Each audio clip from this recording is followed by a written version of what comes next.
to another episode of Haley at Home. As always, let's jump straight into this week's news. Last week was the most insane week in stock market history. Basically, people on Reddit collaborated to buy a ton of GameStop stock, causing stock prices to skyrocket. This, in turn, caused hedge funds to lose billions of dollars, so the hedge funds colluded with the app Robinhood to force the GameStop prices to come down. In honor of Robinhood basically destroying the free market to keep the rich richer and the poor poorer, I now present the most ironic trailer in movie history.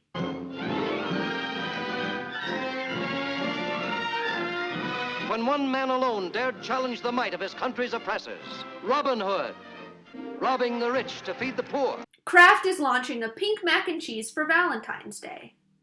Didn't think it was possible for Valentine's Day to get even more cheesy.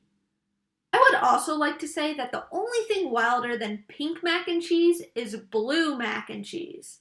Mac? What is going on? Oh, right. Blue, this is your baby brother. What's his name, dear? What's that, dear? I'm sorry? Cheese. His name is Cheese. 6 people were arrested after altering the Hollywood sign to read Hollyboob. Once again, we are living in an episode of BoJack Horseman. Say hello to Hollywood.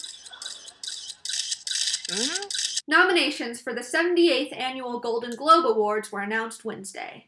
Another name for Golden Globes is Hollyboobs. A casino celebrated the opening of its new parking garage by racing 2 cars that were 91% cake. No. I am not going through this whole things that shouldn't be made out of cake are made of cake trend. No, God! No, God, please, no! No! No! No! Why, God, why? Why are you doing this to us? No.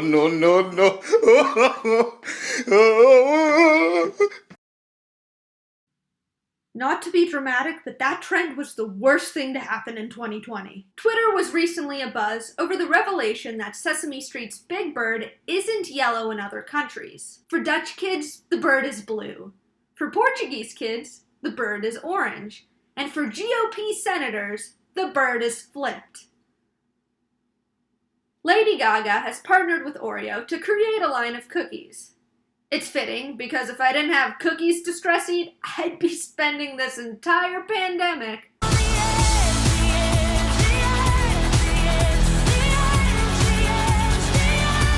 We'll be right back. Ha! Welcome back to Ha!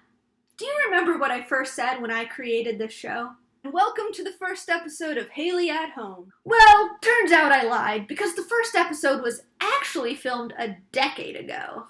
That's right, in March 2011, at the oh-so-glorious age of 13, I created a late-night show. So time for our first ever late-night battle, Haley at Home at 23 versus Haley at Home at 13.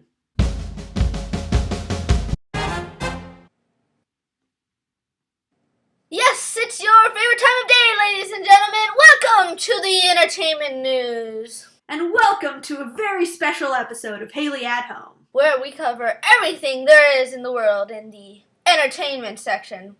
Wait, why was entertainment in quotation marks? Haley, do you not know how to use those? When people do this, I don't really know what that means.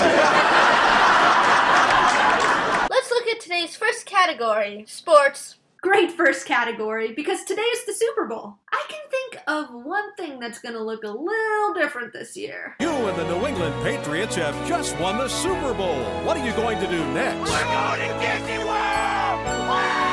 You and the Kansas City Chiefs just won the Super Bowl. What are you going to do next? I'm going to Disney World. Tom Brady, what are you going to do next? I'm not going to Disney World.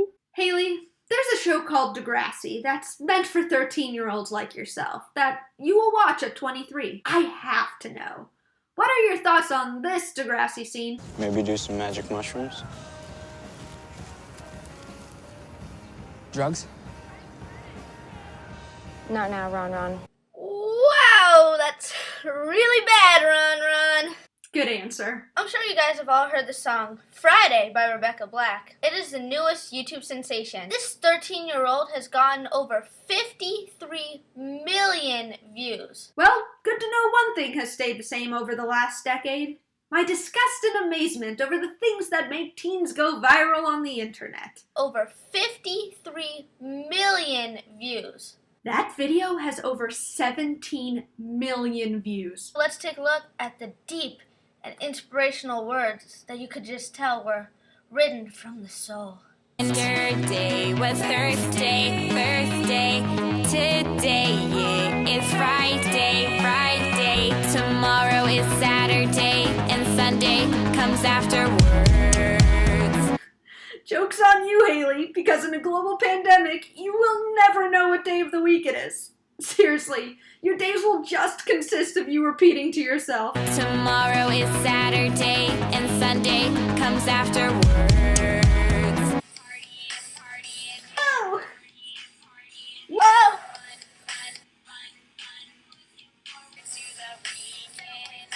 Oh! Didn't know the camera was back on me. It also, says here in her bio and things you didn't know about Rebecca Black that she is an honor student, and that is definitely projected in the song with lines like, "We so excited." We so excited. You don't have to say "are" anymore, it's the new hip thing. I mean... So me think, why waste time? Say lot word when few word do trick. Wow, I really enjoyed mocking her. Let's take a look at the deep and inspirational words. Listen to the catchy chorus. She is an honor student, and that is definitely projected in the song. Oh, that sound means we've earned our first point in internalized misogyny. Oh my gosh, stop. Oh, okay, I can't follow it. I just can't follow the script anymore. This song is so bad. Like, not even funny.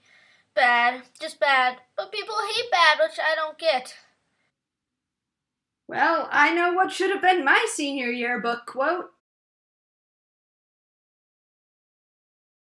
Well, young Haley, the biggest joke of all is on you, because in 2021, Rebecca Black is a thriving, self-deprecating icon.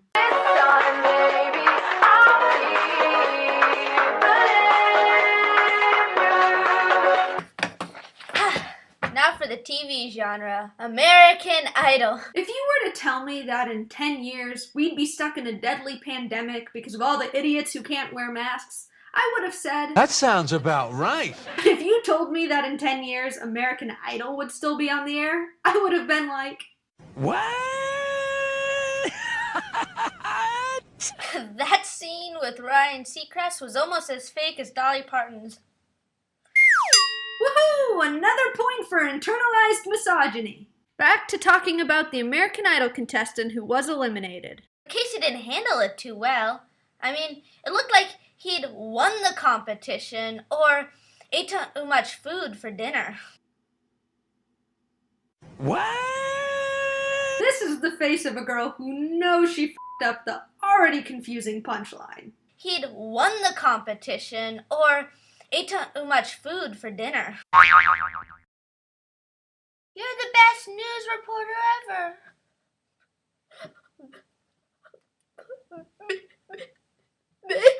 Oh my gosh. Are you serious? I gotta sit down. What? That's it for tonight's episode. And that's our show, folks. See... Oh, you hear that sound? That is one final irony point, given to the fact that, after joking about how Rebecca Black doesn't seem smart due to her song lyrics, I ended my show with... Bonjour, adios, and goodbye. You idiot. One of these things is not like the others. One of these things doesn't belong. So, bonjour, Adios, and goodbye from the studios.